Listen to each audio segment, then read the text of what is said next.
live. How's it going, Hong Kong? It is Saturday, August 27th. You are listening to episode 2 of 9 Up Podcasts. If you haven't checked out episode 1, do check it out. We have a loaded podcast for you today. My name is Johnny. We have young Ariel, the physics major, in the house. Hello, hello. Josh, the wildling piano. Hello. Namit, the Namit Chohan. Hey. And our guest for today is Jason, Megatron Sinarwi. What's going on? What's up, guys? Thank you for having me. Megatron, man. I like that. Shout out to Beast Wars if you from the 90s, right? We have Jason Sinarwi here. He is a fitness trainer and our guest for this week's Personality Spotlight, a segment where we invite people to come talk about what they do, why they do it, and how they got to where they are. All right, what's going on, Jason, my Chinatown brother? Nothing much, man. Yeah, I woke up today, had a couple of sessions. You know, it's a normal freelance personal trainer day. Got my food in between sessions, hit it over here.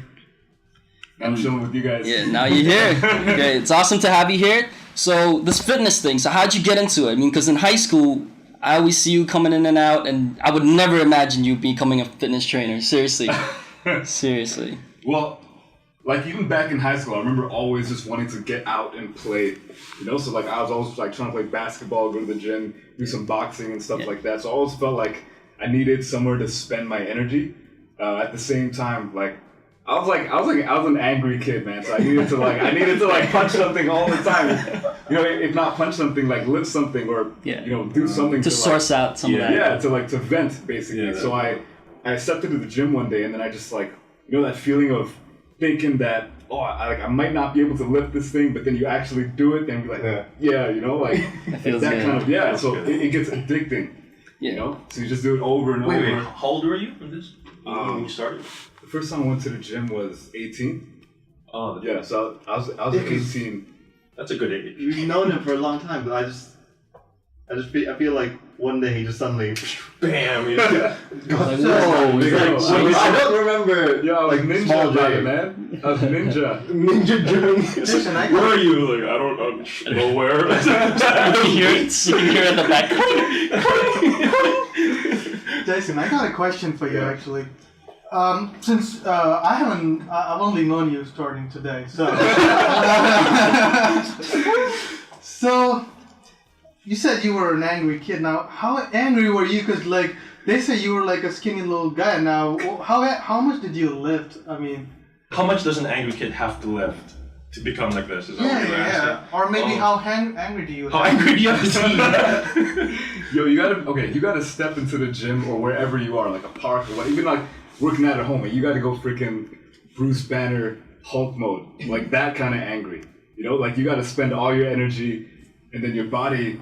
Basically, what you're doing is you're lifting weights and you're attacking your muscles, right? You're tearing up your muscle fibers and all that stuff. Your body's like, oh, what the heck's happening? I need to get stronger. I need to get bigger, thicker, denser. You know, and so that's how you kind of build muscle. That's true. So. Yeah, in other words, just like go Hulk, you know? Yeah. So there's a lot of like emotion involved. So anger was your main motivation. No, okay, you not like super angry. No, like, yeah, but I mean, just try to find a way to it was like lead a you hobby, to it. You know, like how some people play video games. Well, I play video games, but then, you know, some people do stuff to just kind of pass time. It became like a habit. You know, I just went there. I was able to kind of be myself. You know, some music, lift weights, just zone out. But how did you go from studying? I'm pretty sure you didn't study fitness training the first thing. No. Like that wasn't in your mind. I remember you doing English or English at City U. There was no bachelor's in fitness training. I'm pretty sure. Yeah. So I always had this question that I would ask people: if time and money wasn't an issue, what 5 things would you be? You know, so I was into music at that time. I wanted to be like an artist or something like that. I wanted to do like communications. And then being like some type of coach or like a fitness trainer was one of them. So I thought, you know, like why not? Like I met this guy who at that time worked at a gym that I used to work at. And yeah, he told me where he worked, so I did a little bit of research and I landed a part-time job there as a receptionist. So I thought like, oh, you know, like I got like 1 foot in the door. By the time I graduate, you know, I'll tell him like, you know, I want to be a trainer. Got my certificate qualifications and kind of I just went into it, and then 5 years passed, and here I am still. Wow. 5 years in. Yeah. Just tenacity, right? You just gotta get in there. So what kind of training are you mostly into if people go to you, if people approach you, and then what is your specialty? Are you more into stamina training or muscle building? So I will work with people and work with clients, kind of tailor make a program for their specific goals. You know, so some people might be, they're a lot of the times like their aim is just to burn fat, build muscle, look better. Yeah. Right. So I can help you get there. Sometimes people are coming back from injury.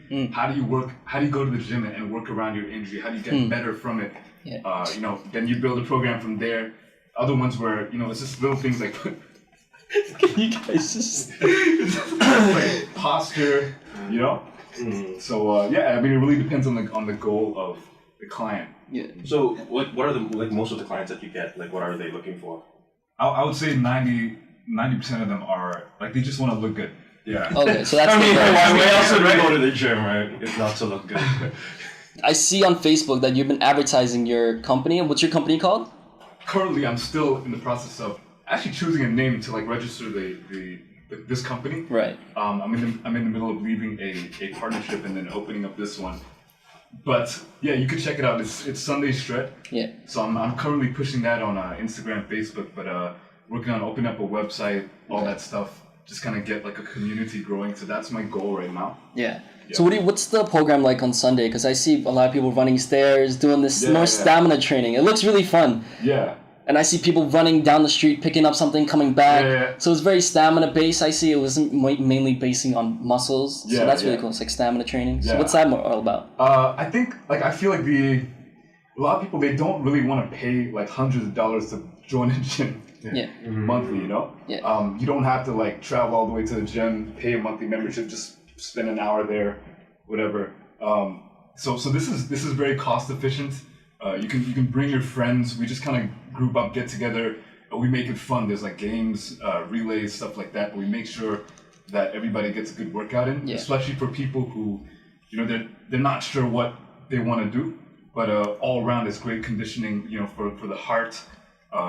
It's a lot of high intensity, so a lot of running, sprinting, body weight movements, just to give you that kickstart. Right. So it's like for people that don't usually work out, this is a good startup for you to get used to your muscles working at a certain rate. Yeah. Just to learn like exercises, learn how to do them properly.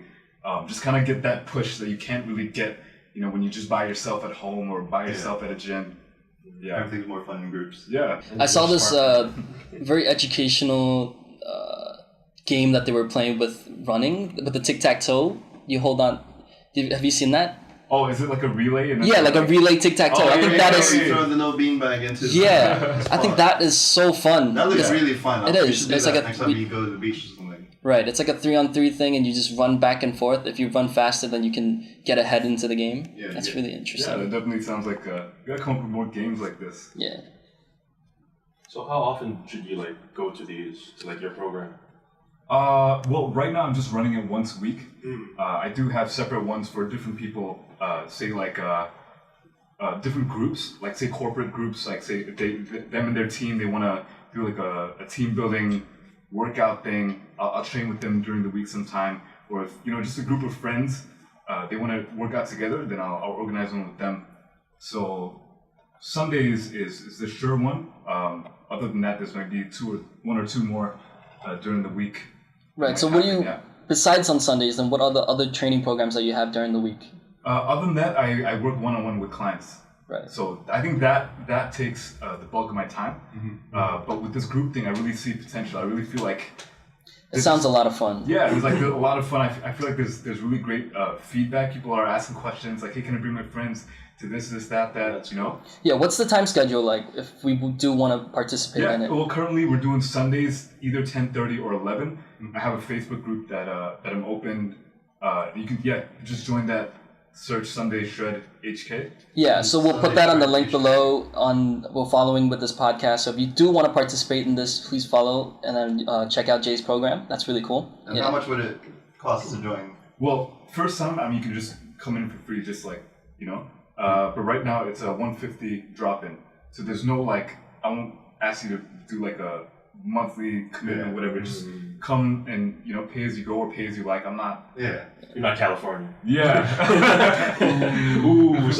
So Jay, so during the week, do you work out personally, or do you just strictly train people? Do you work out yourself too? I make sure I get my workout in. I think that's one of the most important things that a lot of trainers nowadays, I'm sure you guys have seen, I don't want to talk bad about, but there are a lot of people who they teach other people to work out, but they don't work out themselves. Right. I think that's really hypocritical. Yeah, it's kind of dumb because when you're working out, you're actually learning, right? And when you learn, that's when you can teach. That's when you can pour into your clients.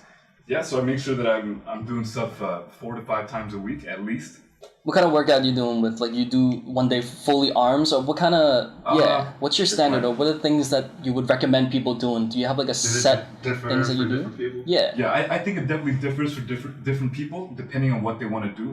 For a lot of people, I think the best way, to kind of get that chiseled body is to do one of those traditional bodybuilding programs where you just focus on building muscle and eating clean to keep the fat off as well. Right. I think that's pretty effective. Other than that, you need to just get out and get active. I play basketball once or twice a week. Yeah. So you believe in actually getting out of the gym room to actually work out outside than actually being in the gym? Yeah. I mean, you got to think about the culture now, right? It's everybody 9 to 6, you're sitting in an office cubicle all day. When you're not sitting, you're sitting in a toilet cubicle.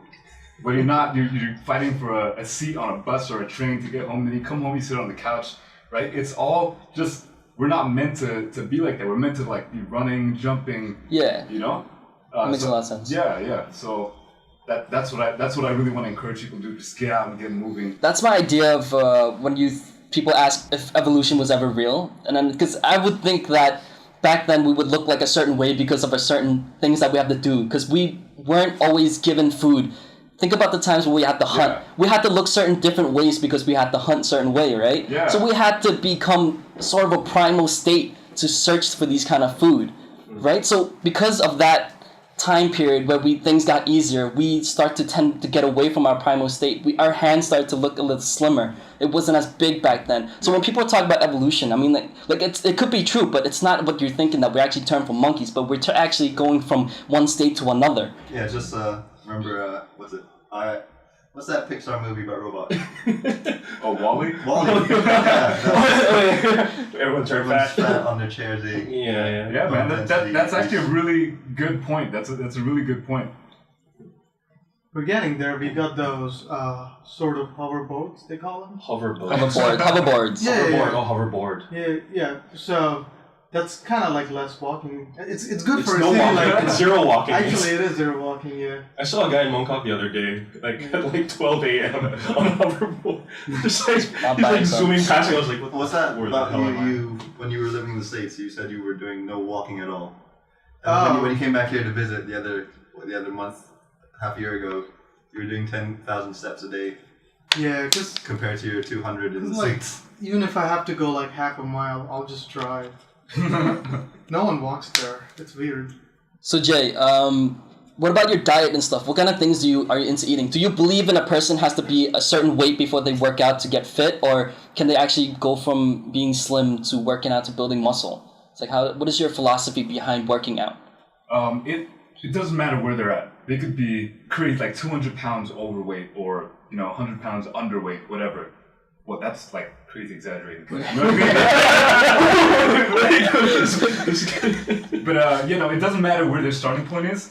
It's a gradual change of lifestyle. So I think one of the biggest things that I see that is a problem is a lot of people they're paying for programs, they're paying for quick fixes. So I'll pay my gym, I don't know, so and so this much money per month for a contract of 2 years, and I expect to get these results. I expect to look like this after 2 years. So what they're doing all these crazy things they're not eating this, they're lifting crazy amounts of weights, overworking themselves, expecting to get those results. But what I really think is the problem is that that's not sustainable in the long run, because once your gym membership is up, what do you do after that? Yeah. Right? You're killing yourself basically. Mm-hmm. So, anybody who's working with a trainer, or there's always a way to work out smart, and what you're doing is you're not just doing a program, but you're changing your lifestyle. So if you can do something like, if you can change, like, work out and eat a certain way for a week, think about doing it for the next 5 years. You know, would I be doing this in the next 5 years? And if the answer is yes, then, you know, you take baby steps. Nice. Yeah. So what do you think about like eating healthy? What is considered healthy? Everybody talks about this. What is eating healthy? Some people just purely eat salad and call it a day. And is that really healthy, or are you actually do need a certain type of meat, or you should be eating in a certain type of way to be healthy? Or we're talking about this in a fitness. We're talking about it in a fitness sense, right? Yeah, in a fitness sense.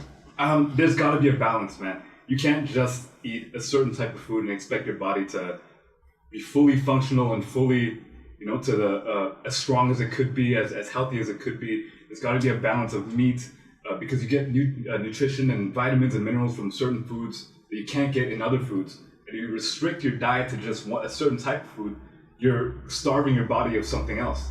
You know, so you got to make sure there's a little bit of everything. But then that's when you have to do your research. You got to understand your body. You know, some people have like, there's a lot of things. You know, like the level of sugar in your blood. Your hormones, how much fat you have, your metabolism, all that stuff. You gotta work that stuff out and then build your diet accordingly. So that's why you have like professionals come in and. Well, this is like sports science. Yeah, it's literally sports science. Yeah. So as like a fitness trainer, you probably cut out a lot of stuff in your life. Oh yeah. How much do you have to Food and stuff. sacrifice? What's your what's sacrifices. the one thing you miss the most? One thing I miss the most. You know what? To be honest, like nothing. I don't miss anything. Because I'll have like, you know, even though I am strongly against like sugar, but sugar is in everything. You know, like sugar is basically poison cat body. You know, but I mean they have sugar in everything, and the thing about sugar is it's addictive. You know, so it's, you know, I would say one of my weaknesses is iced milk tea. Nah, man. We always go with that. I can't, It's Namit's favorite thing. Sometimes at the end of the day, I just gotta have that iced milk tea. Do you go with the Zhao team was? Yeah, I do that soothing just to make myself feel a little bit better. But you know, so there's that, and then there's popcorn. So like if I watch a movie, I have to have popcorn. I think those two are like my biggest weaknesses. But other than that, you know. Oh, but you still give in. Like you can still like treat yourself once in a while to these things. I don't really see it that way. I don't really see it as in like I'm stopping myself and I'm so good for doing that. So now I can treat myself. You know, I feel like a lot of people do that. Yeah, they have this love-hate relationship with food. Yeah. And you gotta just kind of understand like this is not really good for my body, but you know, a little bit is okay. Like I'm not. I believe in finding a proper balance in your food. You shouldn't just starving yourself for a certain thing, but you should be keeping a proper balance in your body. Yeah. Like having bubble tea every day. So what motivates you to become like a body training or work out in general? Because I'm sure a lot of people just lay there and lack the motivation trying to work out. Because for me, sometimes I work out and I need motivation, and I just search on YouTube, CT Fletcher, you know, lightweight, and just start going working on your arms. So how do you find the motivation to do your workouts? Or how do you motivate people to do workouts too? This is a pretty like complex question because I feel like it's different for everybody. Yeah. You know, like for some people it's just they're not, like I've had clients come up to me and be like, "Yo, I lost a friend." I just kind of woke them up. You know, it could be like a sickness or whatever, and it causes them to look at their own bodies. You know, it's like, I don't want to be like that. You know, like I want to make myself better. I want to make myself healthier. I'm killing myself by sitting like 12 hours a day. I'm killing myself by drinking like freaking Pepsi.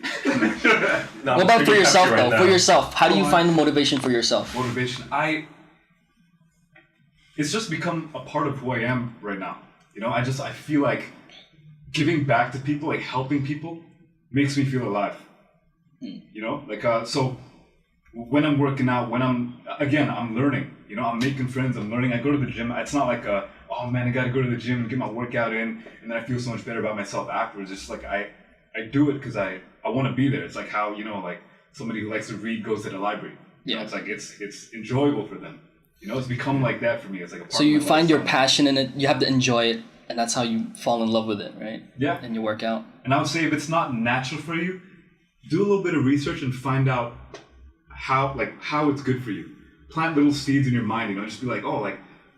You know, just breaking a sweat like 20 minutes a day does this for my metabolism, for my heart health, blah, blah, blah. And just think just remember all those good things that you're doing for yourself. Again, baby steps. You know, if your diet is shit, then you're still gonna look like shit, right? What about people who don't eat meat? That's a good question. Here we go. That is a good question. I feel like there's a lot to say about it. There's a lot of studies and you know there's always new research coming out about like why a vegan diet is better for your body and this and that. But again, like I said, I think balance is key here because there's a lot of things that we get from meat that you can't get in a vegan diet. You know. That doesn't mean someone who doesn't eat meat should eat meat.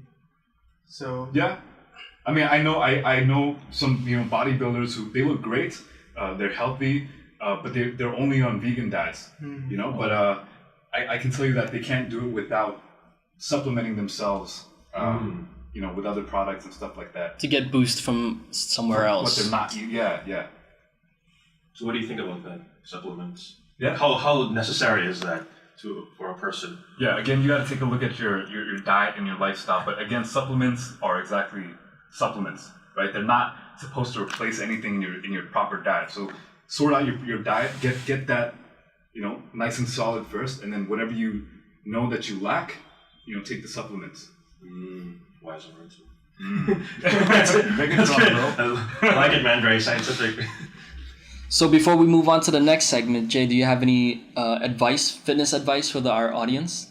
Yeah, I think my piece of advice for anybody out there, if you're listening and there's that body that you've always wanted or that problem with your health that you've always been just trying to sort out, but you keep saying tomorrow, just do it. Just find a friend, talk about it, develop a plan, and just go and do it. Like, take baby steps. You know, if you're not moving, any direction is going forward. So, you know, go online, research, and, you know, just get moving. Or you can come to Sunday Shred. Just keep moving. So, Jay, what is that? If you want to participate on that Sunday program, where do they go? Yeah, so once again, 10:30 or 11 a.m. every Sunday, we have Sunday Shred. It's a group of us. We get together, we have fun. Bring your friends. You know, there's games, relays, but we'll make sure that you get a good workout. Doesn't matter what fitness level you're at. Look for us on Facebook, Sunday Shred. So that is it for our personality spotlight. Thank you, Jay, for being with us. And next segment, we have our news coverage. Namit, can you tell us what you have? yeah, so we got this 21-year-old dude who jumped into the sea to get his iPhone. What do you guys think? Wait, he jumped into the sea to get his iPhone. That's it. Was he playing Pokemon Go? I don't think he was That's playing a good guess, Pokemon Go, but Like catching a Gyarados or something. Wait, is your iPhone actually that important? How important is your phone to you, Jay? Would you jump into the sea to... Would you actually jump into the sea if you dropped it in Did there? something happen to this kid or? No, he just dropped his phone and he And then jumped went in for and it. like he's okay? Like he didn't. He got die? sick. Oh, he got He got sick. That's why it's news, you know. It's not you know, news about Valor or anything. Did he actually get it? Did he actually retrieve it? he did. But the problem is, how stupid is he? I mean, that phone, he can't even use it. It's in the sea. You know, so what's the point of even jumping Yeah, in? but he the got it phone's out, like though. for sure dead. For sure, really? It's an I iPhone. know salt water and Oh, whoa. electronics. Sorry, I don't use iPhones. go well together. It says he swallowed too much seawater and ended up feeling ill. Oh, he couldn't swim. Yeah, I think so. There. And it's at nighttime, you know, swimming at nighttime is yeah, actually yeah, really yeah. hard. But he got his phone back. It's pretty fast. The question is, did his phone work in the end? Yeah, that's why. I'm pretty sure. Why did they tell us that? Dead. He needs to erase his history. There we go. That's why it is. Before the fish read it. He's like, nah, before he goes. And this happened at 5 a.m. Yeah. Oh man, what was He's he doing? 21. See, it makes a lot of sense. He's 21. He's young. And he's What wild. was he doing? at Well, he's 5 lucky in the because there are passerby who called the ambulance in fire trouble. Otherwise, if no one saw him jump in to get his phone, I think he would have the same fate as his phone. Alright, yeah, that's the end of that news. That was a surprise. That's the end of our podcast. Thank you, Jay, for joining us today. No problem. Next week, we have Kenta Mitsuhashi. He's the lead singer for the up-and-coming local band Seasons for Change. If you into music and his band, tune in next week. Please don't jump into any oceans for your phone. It's not worth it. But do subscribe on our YouTube and check out our Facebook page. Follow us on Twitter for more content before you do. We out. Peace. Bye.